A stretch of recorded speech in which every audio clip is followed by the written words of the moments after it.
இது ரவி பிரசாத்தோட வீடு தானே? பா பா.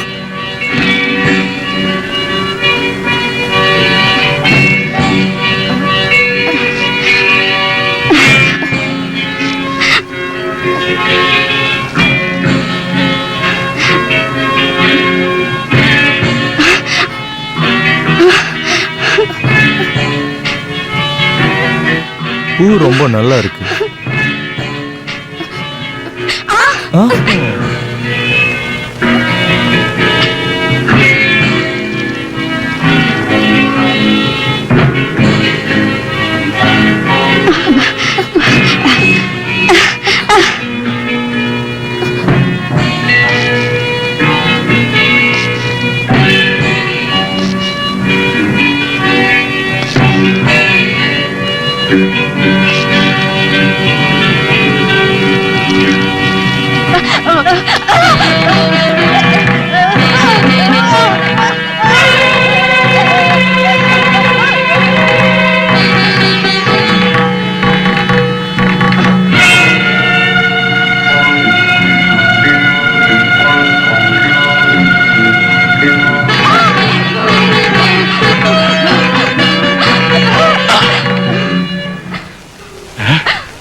தம்பி போய் பார்த்துட்டு வா. 1 மணி தானே கேட்டுச்சு. அப்ப நான் பொறுமையா போனா போதும் இல்லையா? போயிட்டு வா.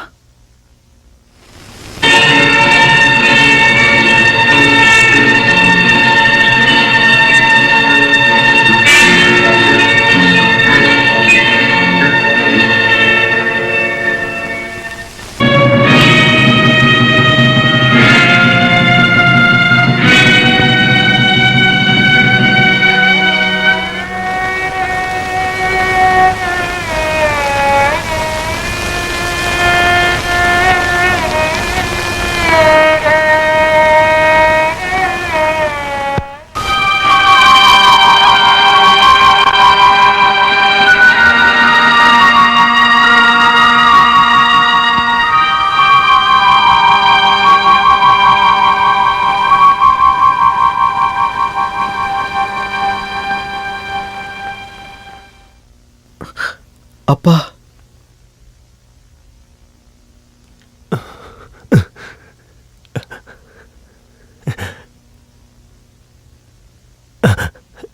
ஏன்பா உன்னால பார்க்க முடியுதா?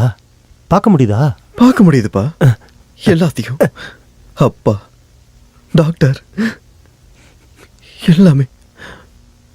டாக்டர், உங்களுக்கு நன்றி சொல்ல என்ற வார்த்தை இல்லை. It's all right.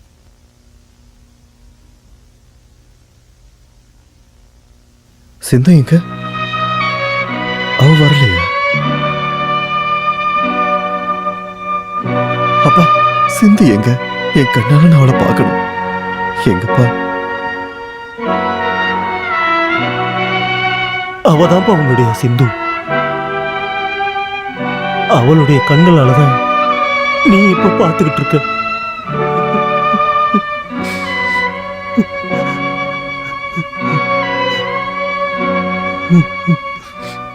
இதே கொலகாரம்தான் கன்னியாகுமரி சந்திரமோகனையும் சேத்தூர்ல இருந்த கிரீஸையும் கொண்டு இருக்கான். சங்கராபுரத்துல இருந்த ஜோயி அப்படிங்கிற காலேஜ் ஸ்டூடெண்ட்டையும் சினிமா தியேட்டர்ல இருந்து லாட்ஜுக்கு கூட்டிகிட்டு போய் சுத்தியால அடிச்சு கொன்னதும் இவனே தான். சுத்தியால அடிச்சு கொல்றதுதான் குற்றவாளியோட பழக்கமே. அவன் தாக்குதல்ல இருந்து இதுவரைக்கும் யாருமே தப்பிச்சதில்லைனாலும் இதுவரைக்கும் கிடைச்ச சாட்சியங்களை வச்சு குற்றவாளியோட முகத்தை நான் காட்டுறேன்.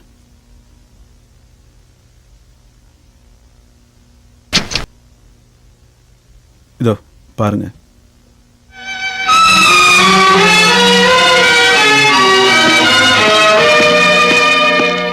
இன்ஸ்பெக்டர், நான் என்னோட உயிரை கொடுத்தாவது இவனை நான் கண்டுபிடிப்பேன். என் தங்கச்சியை கொண்ட இந்த துஷ்டனை கண்டுபிடிக்காம நான் விடவே மாட்டேன். மிஸ்டர் ரவி பிரசாத், கவர்மெண்ட் இவன் தலைக்கு பரிசு அறிவிச்சிருக்கு. இவன் ஒரு பயங்கரமான கொலைகாரன். இவனை பிடிக்க நீங்க ஹெல்ப் பண்ணீங்கன்னா அது எங்க டிபார்ட்மெண்ட்டுக்கு மட்டும் இல்ல, அது இந்த ஊர் மக்களுக்கும் நீங்க செய்யக்கூடிய மிகப்பெரிய உதவியா இருக்கும். சார், உயிரை பணைய வச்சுனாலும் அந்த மனுஷ மிருகத்தை நான் பிடிப்பேன், நிச்சயமா. அப்புறம் இன்னொரு விஷயம், சிந்து கொலை செய்யப்பட்டதை பார்த்த ஒரே சாட்சி அந்த பையன் மட்டும்தான். அந்த பையனுக்கு தெரிஞ்ச யாரோ ஒருத்தர் தான் சிந்துவை கொலை பண்ணியிருக்காங்கன்னு நாங்க நினைக்கிறோம். அந்த சம்பவத்தில் ஏற்பட்ட ஷாக்னால அந்த பையனால பேச முடியாம போயிடுச்சு. அதனால கொலைகாரன் யாருன்னு தெரிஞ்சுக்க வாய்ப்பு இல்லாம போயிடுச்சு. நாம கேர்ஃபுல்லா இருக்கணும், இல்லைன்னா அந்த பையன் உயிருக்கு ஆபத்து ஏற்படும். Thank you inspector. அப்ப நான் வாங்க.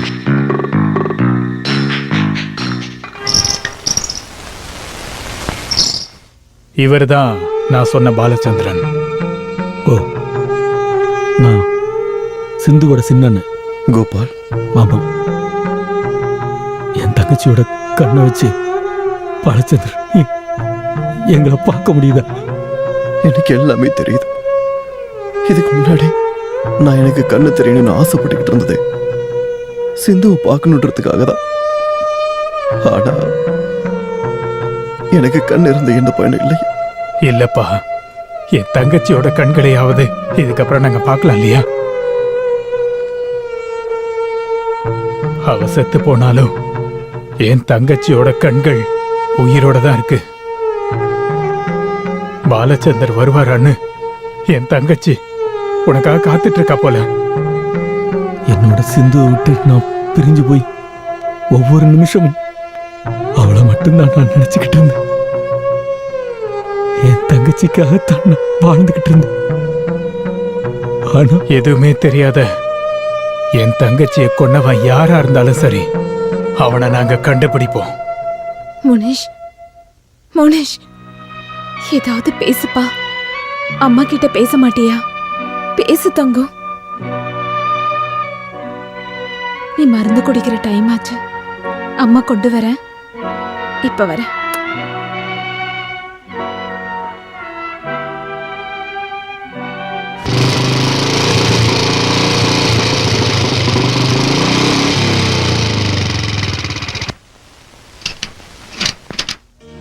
பிரபா சிஸ்டர் இல்லையா? இல்ல, நீங்க யாரு? என்னோட பேரு கோபால். ஆ, தெரிஞ்சிருச்சுங்க. நீங்க ஆமன் சிஸ்டர் தானே? ஆமா, பிரபா மோனிஷை கூட்டிட்டு ஊருக்கு போயிருக்காளே. எப்போ போனாங்க? காலையில 9 மணி வண்டிக்கு. அட கோபால், உள்ள வாங்க. இல்ல சிஸ்டர், நான் உடனே அவங்கள பார்க்கணும். பாவுவோட உயிர் ஆபத்துல இருக்கு. கடவுளே. இல்ல கோபால், நான் கும்பிடுற கடவுளுக்கு சக்தி இருந்தா மோனிஷுக்கு எந்த ஆபத்தும் வராது. வர சிஸ்டர்.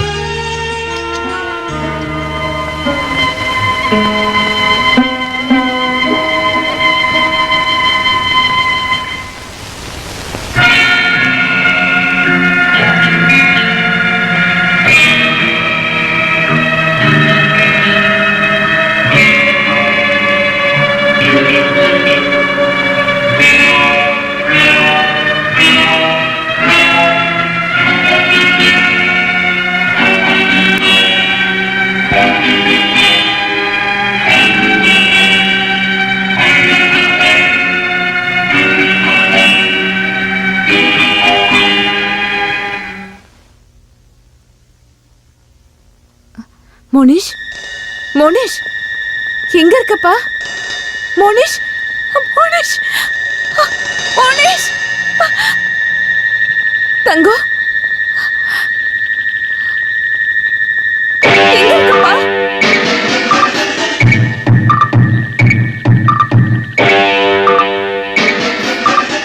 மோனிஷ், செல்லம்,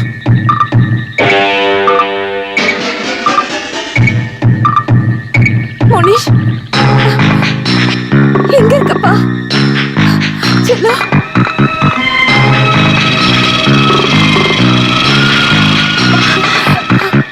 என்ன என்னாச்சு மோனிஷ காணுங்க. வராண்டால நின்னுட்டு இருந்தா மருந்து எடுத்துட்டு வரதுக்குள்ள காணாம போயிட்டான். நீங்க கவலைப்படாதீங்க, நான் அவனை கண்டுபிடிச்சிட்டு வரேன். நானும் வரேன்.